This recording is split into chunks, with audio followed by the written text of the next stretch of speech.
भारत के कई राज्यों में शुक्रवार देर रात भूकंप के झटके महसूस किए गए। इसी क्रम में नेपाल की धरती भी कांपी। यहां इसके भयावह परिणाम देखे गए। अब तक इस आपदा में मृतकों की संख्या 140 तक पहुंच गई है। आपदा को लेकर नेपाल के प्रधानमंत्री पुष्पकमल दहल ने भूकंप से हुई मानवीय और भौतिक क्षति पर दुख व्यक्त किया है। पश्चिमी नेपाल में भीषण भूकंप से मरने वालों की संख्या लगातार बढ़ती जा रही है। पहले 128 लोगों की मौत की जानकारी सामने आई थी।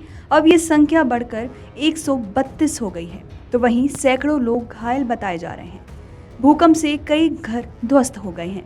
नेपाली अधिकारियों ने पुष्टि की है कि रुकुम पश्चिम में 37 लोगों की मौत हुई है, जबकि जाजरकोट जिले में 95 लोगों की जान गई है। भूकंप के बाद से रेस्क्यू फोर्स बचाव अभियान में जुटी हुई है। बता दें कि शुक्रवार रात करीब 11:30 बजे नेपाल के पश्चिमी इलाके में भूकंप के तेज झटके महसूस किए गए। रिक्टर स्केल पर भूकंप की तीव्रता 6.4 मापी गई। वहीं प्रधानमंत्री पुष्पकमल दहल प्रचंड जाजरकोट पहुंच गए। उन्होंने कल रात क्षेत्र में आए भूकंप से प्रभावित लोगों से मुलाकात भी की। साथ ही साथ भारत के पीएम नरेंद्र मोदी ने भूकंप के कारण हुई जानमाल की हानि पर दुख व्यक्त किया है।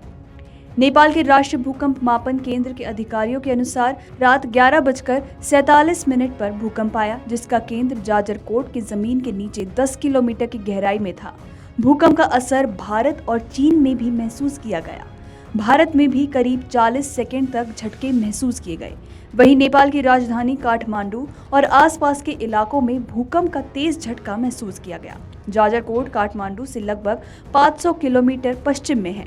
भूकंप का झटका महसूस होते ही काठमांडू में लोग अपने घरों से बाहर निकल आए। इस दौरान लोग सड़कों पर डरे सहमे दिखे।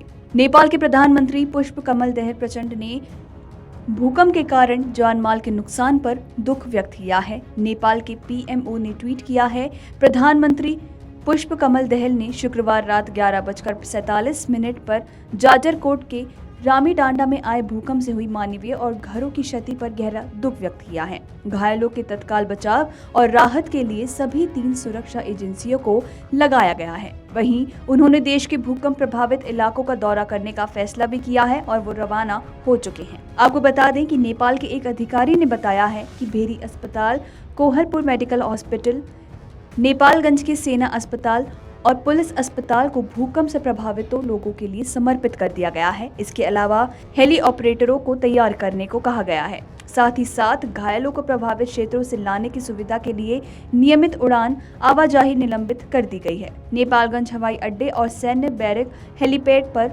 एक एम्बुलेंस तैनात करने के लिए निर्देश भी दे दिए गए हैं। बता देते हैं कि हिमालय देश नेपाल में भूकंप आना आम बात है। वर्ष 2015 में 7.8 तीव्रता के शक्तिशाली भूकंप ने पूरे देश को हिलाकर रख दिया था, जिसमें 12,000 से अधिक लोगों की मौत हुई थी और हजारों घर ध्वस्त हो गए थे। Video desk अमरउजाला.com।